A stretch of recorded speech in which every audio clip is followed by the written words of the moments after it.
Morning Year 12. Number theory finished now. Hopefully you enjoyed that topic. When it comes to exam questions, there can be some fairly tricky things, applications of Fermat's little theorem, which of course we'll practice at the end of Year 13. But I think in general it's quite a nice topic. Next topic, one of my favourite topics. I think you enjoy them too from looking at how you did in the Year 12 assessment. Miss James likes them too, so they're an all-round favourite. Groups.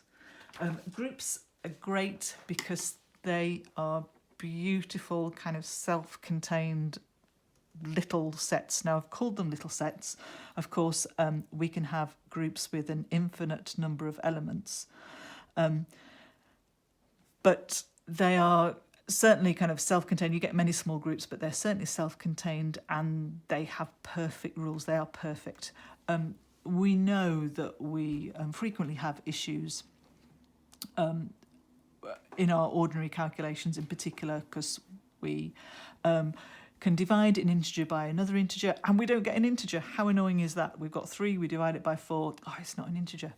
When we divide anything by 0, of course, we kind of have an issue, we have a problem.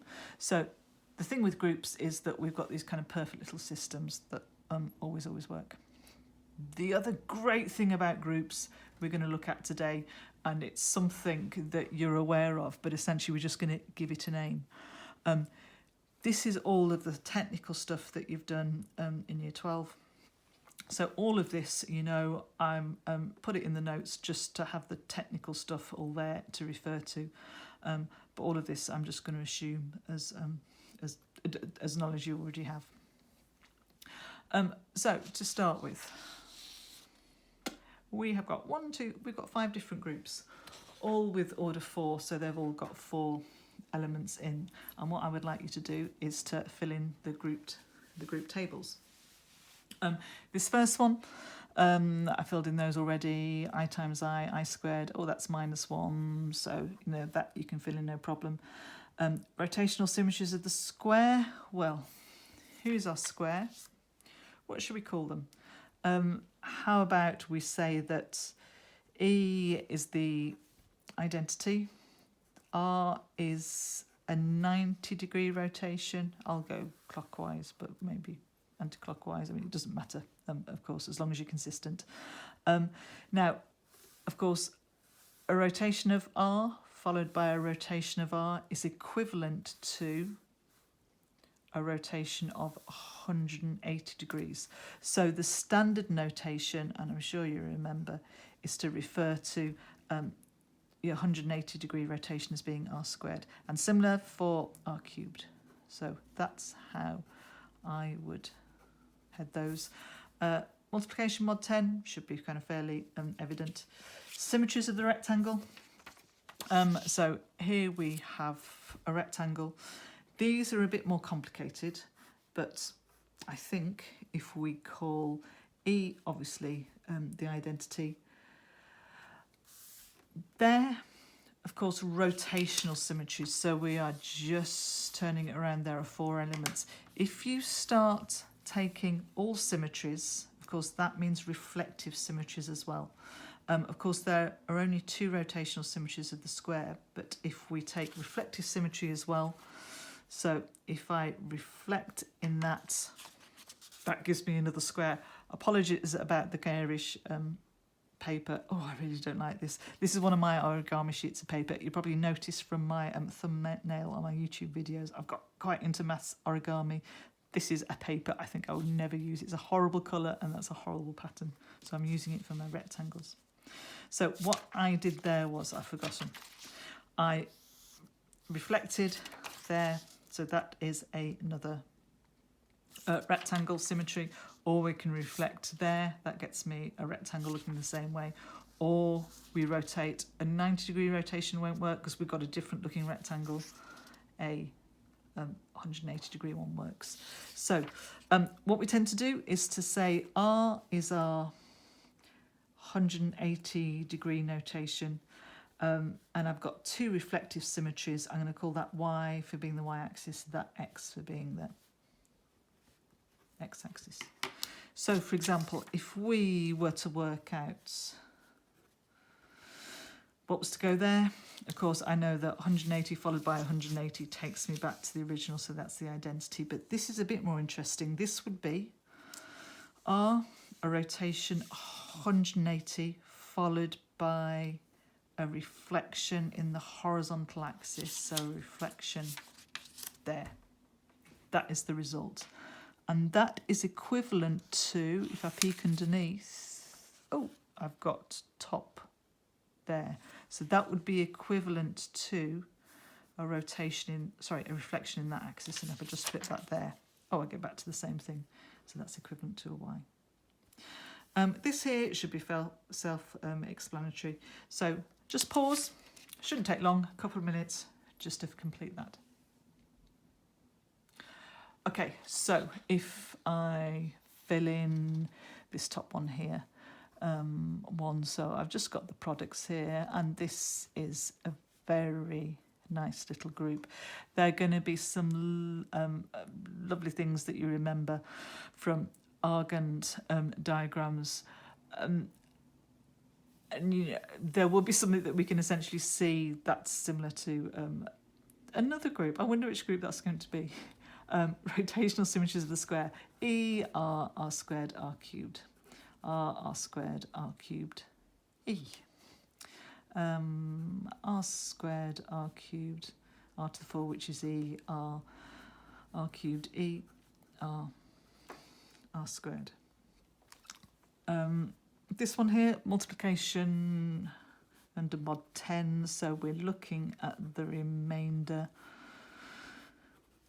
So that's just a simple matter of multiplying. I think this might be the one that slows you down, but hopefully you agree with these numbers here. This one, E, A, B, A, B, E, A, B, A, B. So given these group rules here, I know I'm going to have E's all down the centre. And this A times B is going to be AB. Now, A times AB. Of course, I know that group multiplication is associative. So at the moment, that technically is what I'm doing, but I can change the position of that brackets to be written like that. And then, of course, A squared, I know from the group definition, is E. So that's just equal to B. Now, there's nothing really about the group rules that can help me fill in the rest. Oh, there is one. AB with B. So AB with B is kind of like that, but then I can change the position of the brackets because we've got associative, because I've been told they're groups. So that's AB squared, B squared is E, so that's A. So I don't really know what B times BA is. I mean, I kind of guess it might be AB. Is BA equal to AB? I don't know, but because we're told it's a group, we know we're going to have closure, so we can actually just work backwards. I know because I've got an E, a B, and an AB, that must be A. And then I can say that I've got an A, B, and an E, so right, yeah, that must be AB. And then AB with A, well, looking at what's in there would make it a B, and that's confirmed with that goes along there. So you might say, well, actually, I haven't been told what BA is, but because it's a group, I know there must be closure, so you can fill in the rest. Now, you will have looked at this with Mrs. James, and it is a bit silly because you pretty much do everything, absolutely everything, apart from being told what the name is. You will have noticed that this structure here is exactly the same as that structure there.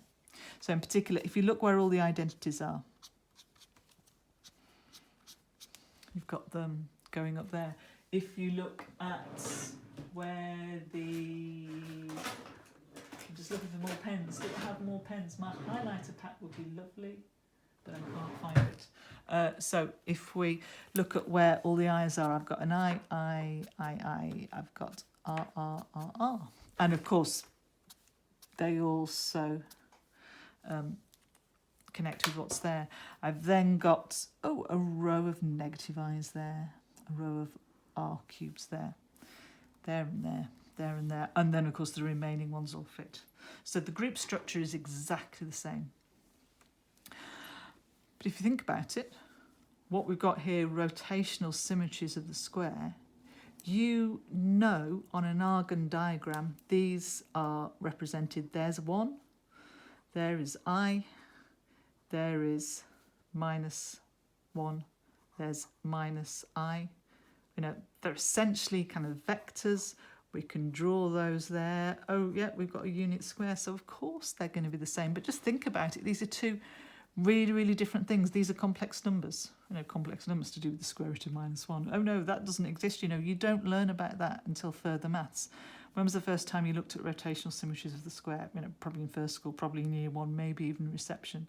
So two really, really different areas of maths are intimately connected.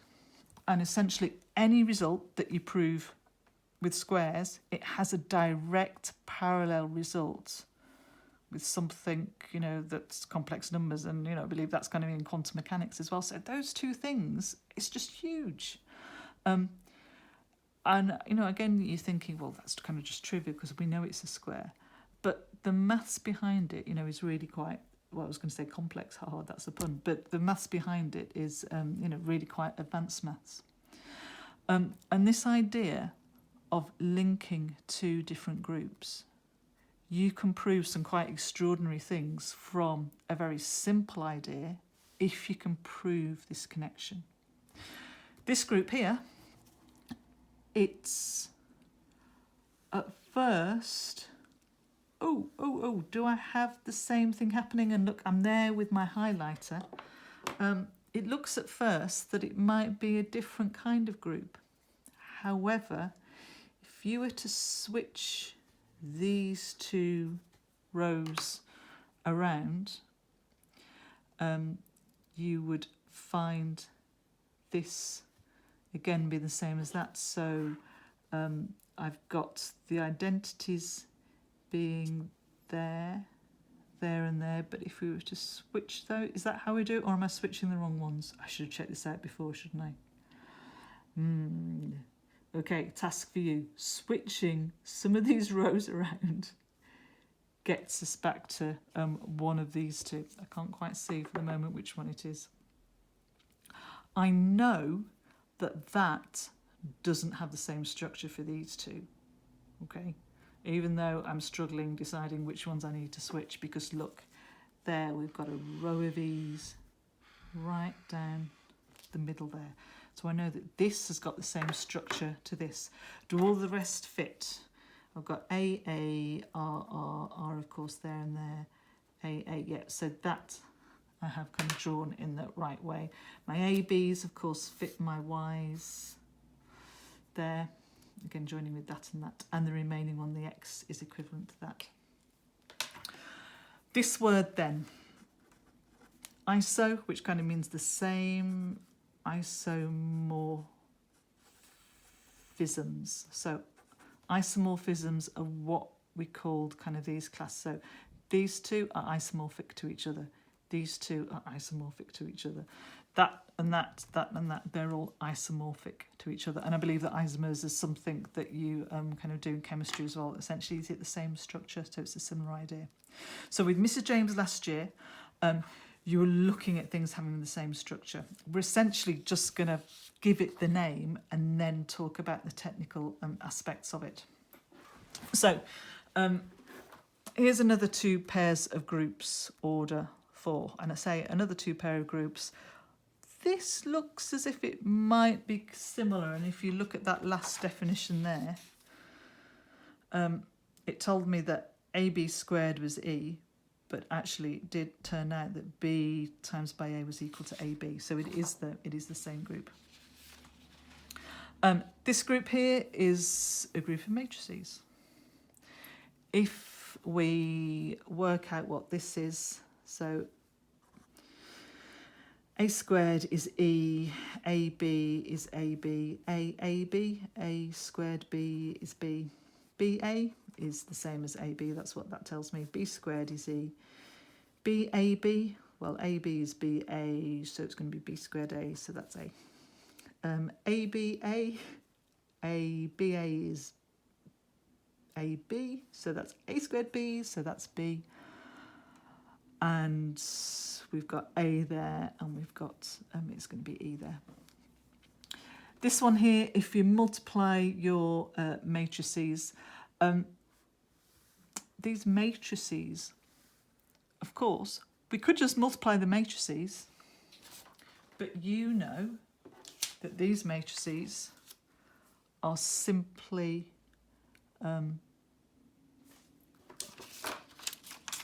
rotations and reflections. That one, and that one together just form a reflection in one axis, a reflection in the other axis, and then 180 degrees. So you can just treat them like matrices, and you will get this result. But again, kind of what I'm really doing, I'm kind of really thinking in isomorphic terms. Multiplying matrices is a bit of a pain, but actually I've got a really, really good understanding, because I've been doing it since I was 4 or 5, of how symmetries work. So by thinking of isomorphisms, quite unfamiliar things, so a funny algebraic thing and some tricky year 12 further math stuff, we can think of it in terms of shapes. Every time I do a group question, I think, right, it's isomorphic to this symmetry group, and then I've got a visual representation of what's going on. So that's very much, how I'd encourage you to look at this. So what I've said here, so there's lots of kind of writing that isn't particularly tricky, so I've given you these notes rather than you having to write them down. So please do print this off today. This is the following correspondence. We can see that E there matches with A there. This double-headed arrow is important, so that's kind of what we write to show this one-to-one correspondence. We'll talk about down here. So E, double-headed arrow, A. Little a with B, little b with C, AB with D. So 2 groups with the same structure called isomorphic. To show that they're isomorphic, we need to show the one-to-one correspondence. Showing that 2 groups are isomorphic is a bit of a faff, because you have to have the tables side by side, show the pairing, and then say, yeah, the structure in the tables is identical. Look back to this one here.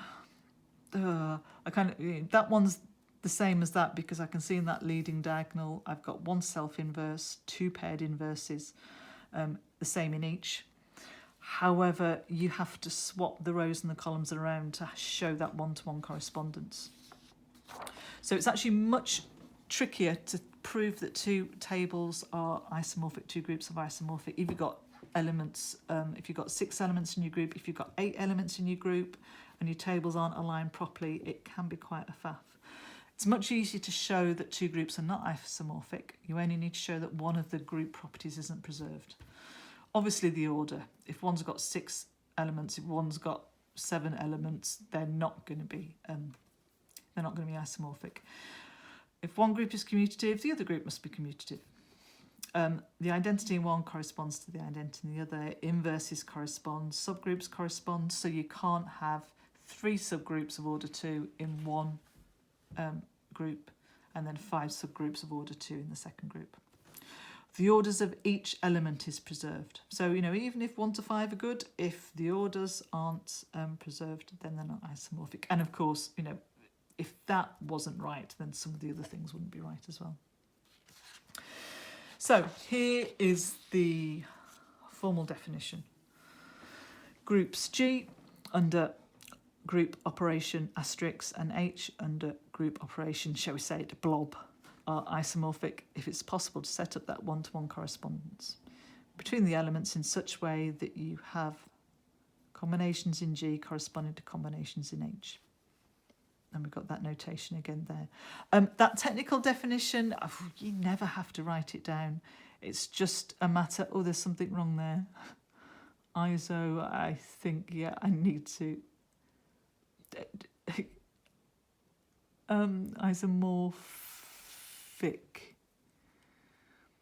It's just those are the wrong... Oh, gosh. Isomorphic.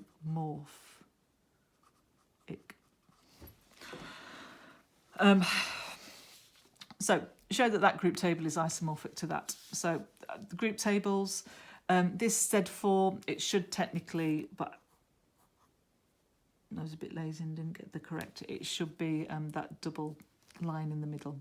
So these are the integers under addition modulo 4, and by integers we include 0 there. So 0, 1, 2, 3, 4. Let's put a little 4 under there.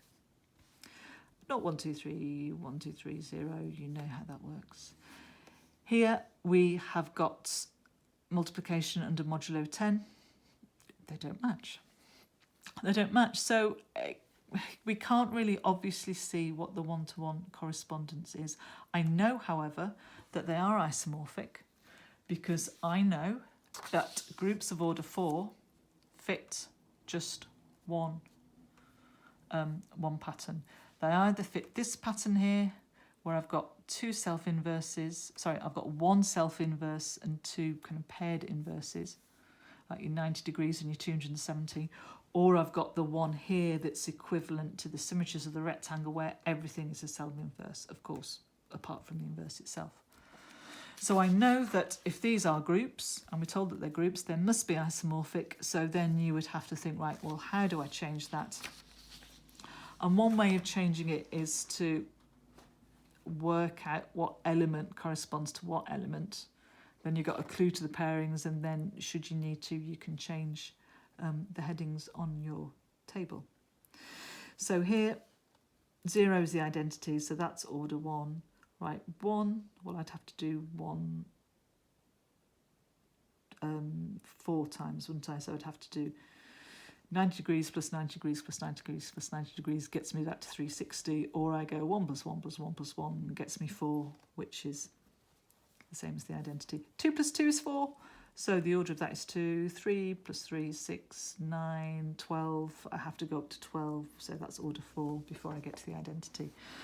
So you see, was it just yesterday's lesson? I recorded it a while ago, but yesterday's lesson we were looking at orders of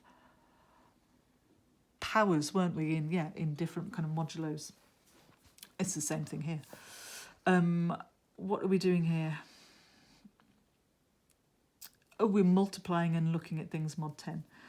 So if I do 4 first, 4 times 4 is 16.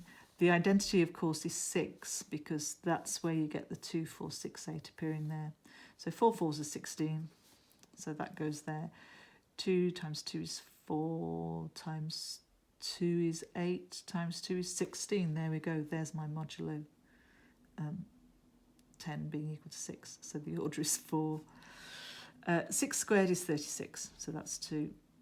So 8 is going to be 4. And of course we can see that from the table. 8 with 8 is 4, and then 4 with 4 is 6. So 8 to the power of 4 is going to be congruent to 6 mod 10. And there's something wrong there, isn't there?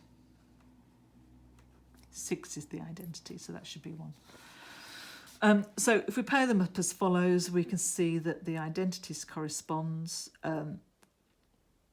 The element 2 there has got to correspond to the element 4 there. And actually it wouldn't matter which way you paired the remaining 2. So whether you paired the 1 with the 2 as I've done here, or you could pair the 1 with the 8. You can switch those two around. I've rewritten the table so that they match up. And now you can see, that matches up with that. I've got the 3s corresponding to all the 8s. I've got the 6s corresponding to 0s, which is the identity. Everything matches. Therefore, the pairing does give an isomorphism. And I kind of list the elements. So that I put just as part of my kind of commentary as 0, one-to-one correspondence there. 3 with 8, and I would write there is a 1-to-1. You have to mention that correspondence in the elements of each group.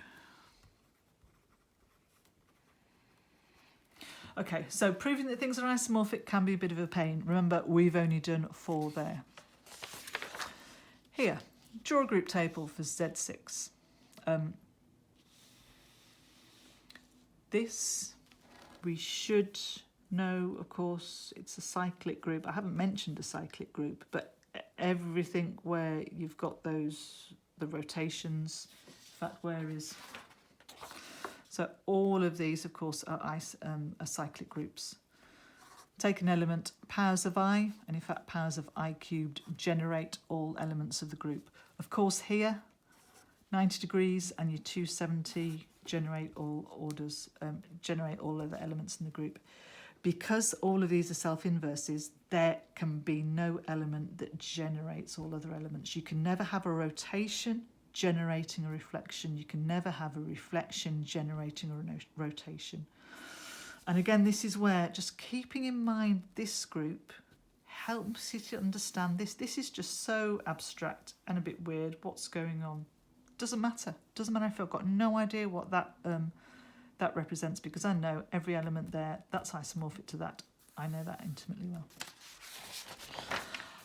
So let's quickly just fill these in. So this is a cyclic group. So those are just going to go up by 1 each time. 4, 5, 6. No, 6 is 0. 1, 2, 3, 5, 0, 1, 2, 3, 4.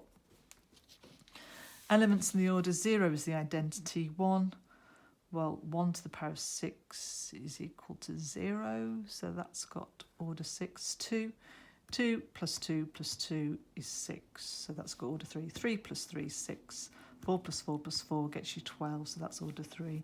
5, that's another generator, isn't it? That's got order 6. So this group would have 2 generators, because 1, it's weird, isn't it, when you write this? 1 to the power of 6, which in this group means 1 plus 1 plus 1 plus 1 plus 1 plus 1. It's congruent to 0 mod 6.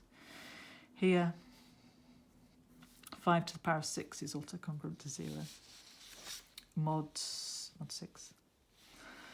Subgroups, it's asking us about subgroups. Proper subgroups. The identity itself is a subgroup. The whole group is also a subgroup, but only in the same way that 1 and 12 are factors of 12. They're not very interesting factors. So the subgroups that we're interested in are ones that are something other than 1 and 6. The easiest ones to pick out are the ones with 2 elements in. So I've got 0 and 3. Just look for the identity on there. I now also have another one with 0, 2 and 4. There's nothing else that's going to work. You might think, well, surely does 0, 1 and 5 work? Well, 1 and 5 adds to 0, but 1 and 1 adds to 2. That wouldn't be close, so those are my only subgroups. Now, this one here, D3, I somewhere have a triangle. I don't know whether you kind of played around with this. Again, another paper I don't particularly like. I'm not going to be using this one to make any shapes with. D3, the symmetry group of an equilateral triangle. That's what it's called. 3, obviously, because it's got 3 sides, and D it stands for dihedral group. So it's just a general notation for a symmetry group. The standard notation is I for the identity, rotating 120 through centre 0. Of course, that is going to take that. So that's 120 there. So it's going to take that point there to the bottom right, like that one there. R squared is there. It's going to be there. And then, of course, we're going to have 3 reflections. So I've called that one X, that one Y, the vertical one, and that one Z. So if, for example, I filled it, oh, I haven't filled it in completely yet. Rotation followed by rotation will be a rotation 240, so that'll be R squared. R with R squared will be R cubed. It's easy to fill in this, and I'm sure, what's R cubed? R cubed is all the way, sorry, so that's I. R squared to 240 with the 240 is 480, so that's equivalent to a 120. So that's R. But it's the rest that are more interesting. By more interesting, I mean trickier. R followed by X. R is a rotation 120. So that top corner will end up the bottom right.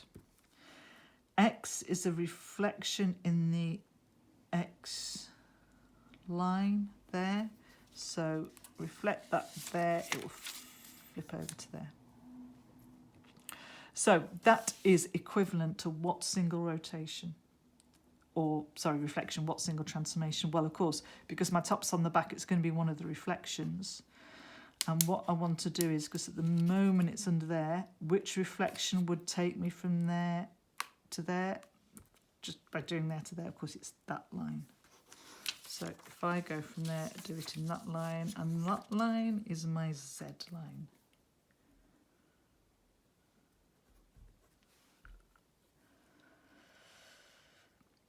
Okay, and if I do the rest, so R followed by Y. Y is this one here. That's the same as a reflection in that line. Oh, hang on, that one is my Z line. What's happened? No, it's a reflection in that line, isn't it? And that line is my X line. And then finally, R followed by Z. R followed by Z, reflecting Z, which is that one. Takes me to there. And that is equivalent to reflecting in there.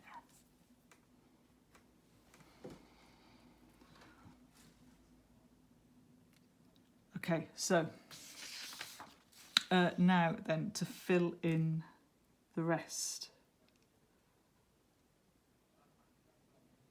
Annoyingly, I didn't do this beforehand. So this is going to take a while. I'm sure you're going to do it quicker, and don't laugh at me when I take a long time.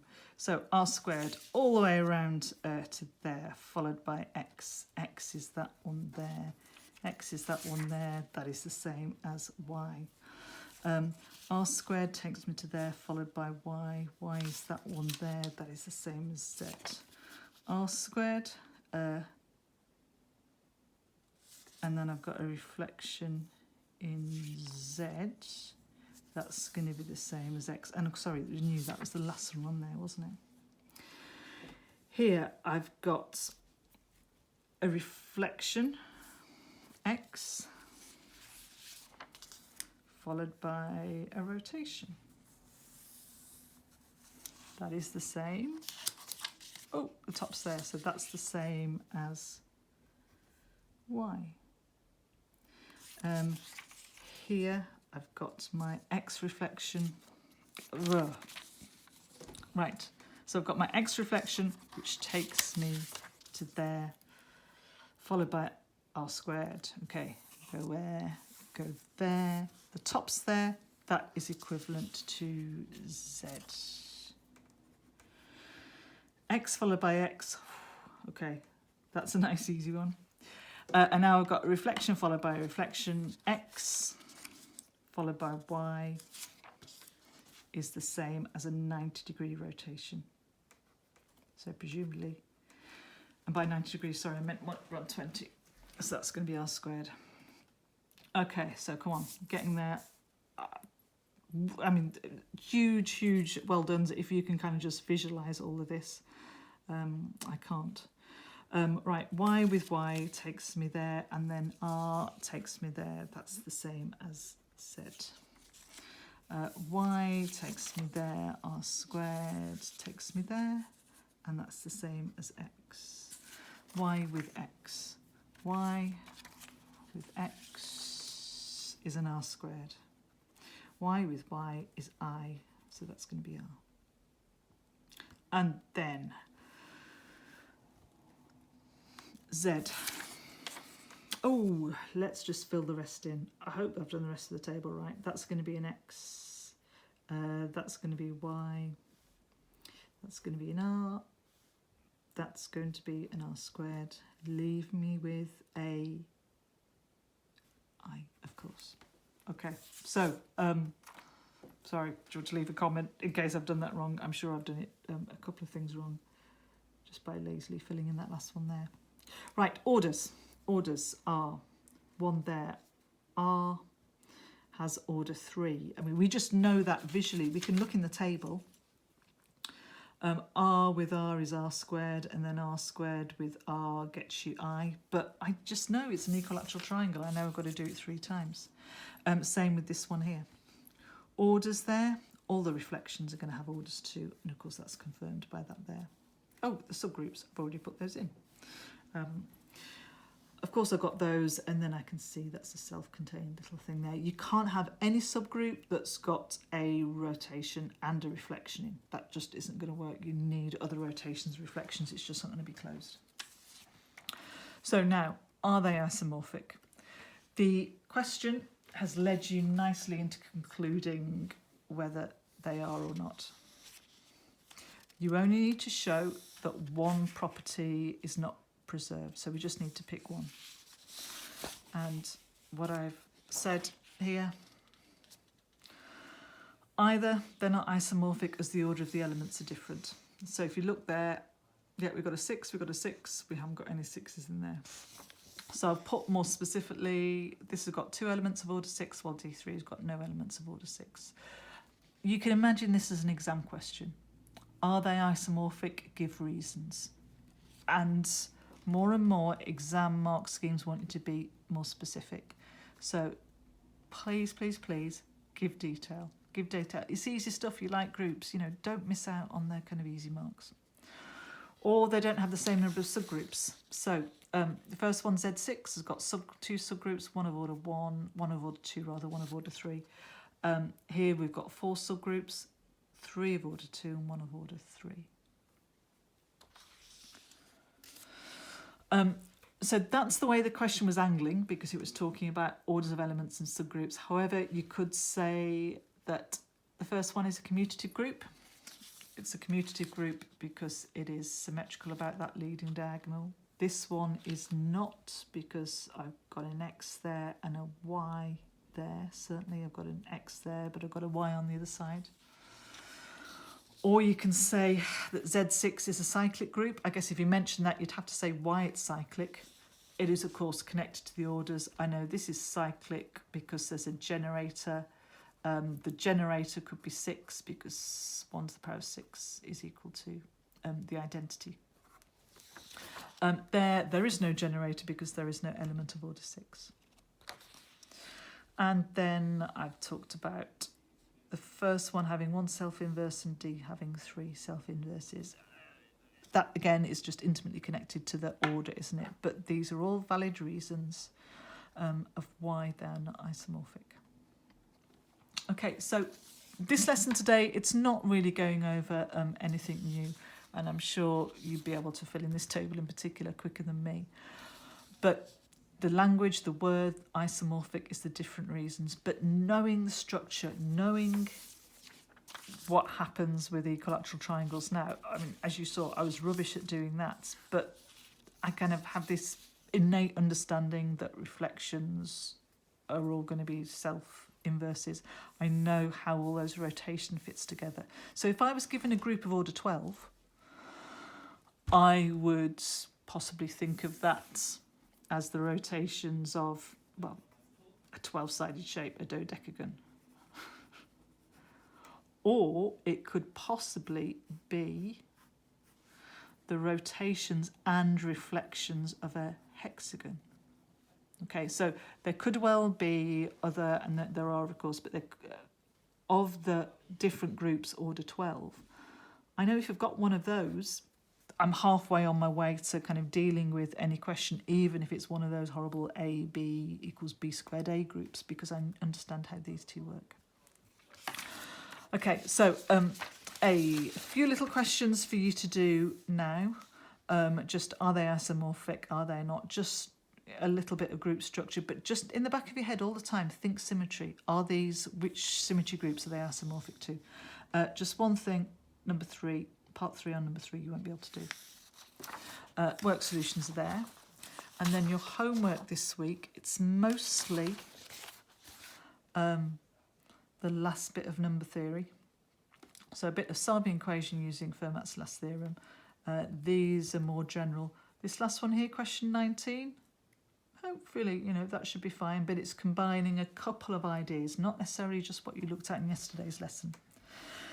And then finally, a groups question, just one groups question. Here it just says the symmetries of a square. Because it doesn't mention specifically rotational, it means rotational and reflective. So just like that equilateral triangle group that we've just done, only of course there are 8 elements. One final thing I was going to say, I can't remember what it is. More groups next week and an exciting new thumbnail. Again, you know, something not exactly origami. This one's been made out of toilet rolls, but it still looks a lot better than that sounds. Okay, see you next week. Thank you.